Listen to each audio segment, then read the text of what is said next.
Chers abonnés, chers amis pêcheurs, bonjour. Aujourd'hui, comme vous voyez, on est dans mon atelier. Nous allons voir ensemble la petite recette de la bouillette chêne vie mentholée. On va voir la petite recette ensemble. Allez, c'est parti. Alors, pour réaliser le mix de base, très simple, il nous faudra de la farine de soja, de la surfine de maïs et de la semoule de blé. Tout ça, les trois farines en part égale. Alors vous prenez un petit récipient comme ceci, un petit seau, et vous mettez, voilà, comme ceci, une part égale des trois farines.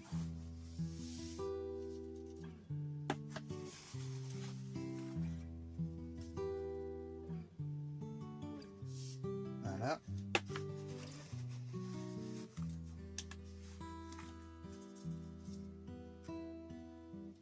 Et voilà. Et là, vous avez votre mix de base qu'il faudra bien mélanger. Et incorporer le reste dans la suite de la recette. Alors voilà, nous avons fait le mix de base. Une fois qu'il est bien mélangé tout ça, ce qu'il faut faire, il faut en récupérer 1 kg. Alors moi j'ai déjà préparé mon truc. J'ai un petit récipient comme ceci. Je sais qu'il fait 1 kg de mix. Je viens le réserver dans une autre bassine. Voilà. À ceci, nous allons rajouter 20% de chêne vie moulu fraîchement. C'est important. La fraîcheur, c'est ce qu'il y a de meilleur. J'en prends 20%. Là, c'est-à-dire 200 grammes. Voilà. 200 grammes. Et je viens incorporer ça à mon mix de base. Voilà, on va mélanger notre mix de base avec le chêne vie moulu fraîchement, comme je vous l'ai dit, pour continuer la suite de la recette et passer aux épices et au liquide. Alors, on mélange bien. Ça va nous faire un mix de base très aéré avec le chêne vie moulu. Et en plus de ça, le chêne vie moulu dégage beaucoup d'huile que les carpes en raffolent. Voilà, ça donne ça. Un joli mix. Alors maintenant, pour la suite de la recette, nous allons passer aux épices. Je vais incorporer 5% du fenugrec. C'est une épice à une odeur très très spéciale, très appréciée des cyprins, et la carpe fait partie des cyprins. Alors je vais en rajouter 5%. Ça va nous faire du 50 grammes. Voilà. Et on vient mettre tout ça dans notre mix. Il va nous rester plus qu'à mélanger notre fenugrec à notre mix de base. Alors ça a une odeur très très spéciale, le fenugrec. Honnêtement, c'est pas plein d'en mettre des grandes quantités. C'est très très puissant. Vous n'avez pas l'odeur, mais ça envoie. Voilà.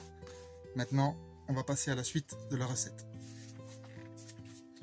Alors maintenant, pour lui donner la petite saveur mentholée au chêne vie, j'ai avec moi de la menthe séchée, comme vous pouvez voir, que je suis venu imbiber d'un alcool à la menthe, que j'ai préparé au préalable, voilà, et que je vais utiliser à la hauteur de 50 grammes par kilo.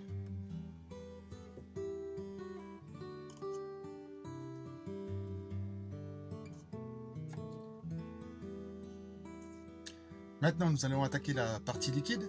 Alors, je vais prendre 10 œufs que je vais venir casser à l'intérieur de mon mixeur. À ceci, je vais rajouter 1 ml par œuf de sweetener intense. Et les derniers tours, une fois que c'est mixé, je vais rajouter mes 50 grammes de menthe.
Alors maintenant, il va nous rester plus qu'à mélanger la farine avec la partie liquide et laisser reposer la pâte, on va dire une petite demi-heure. Et après, on va préparer les boudins ensemble et la fabrication des bouillettes. Allez, c'est parti.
Alors voilà, cher ami, la petite partie roulage de billes est terminée. On va passer à la cuisson maintenant.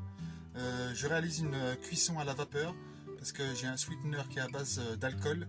Et surtout, il ne faut pas dépasser les 90 degrés parce qu'autrement, on va tout dénaturer la propriété du sweetener intense. Et l'alcool va s'évaporer, c'est pas le but. Le but, c'est de garder l'alcool pour une meilleure diffusion à l'intérieur des bouillettes. Allez, c'est parti pour la cuisson.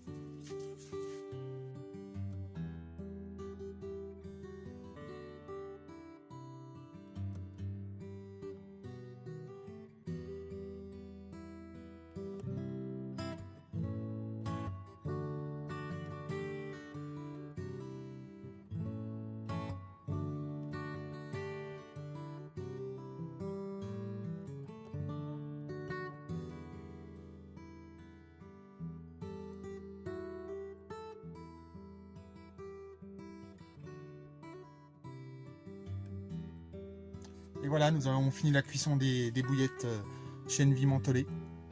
J'espère que cette petite vidéo vous a plu. Moi, pour ma part, je vais bientôt les tester très prochainement. Une petite pêche rapide. Voilà, j'espère qu'elles vont très bien marcher. Sur ce, chers abonnés, chers amis pêcheurs, je vous dis à très bientôt. Ciao et bonne pêche.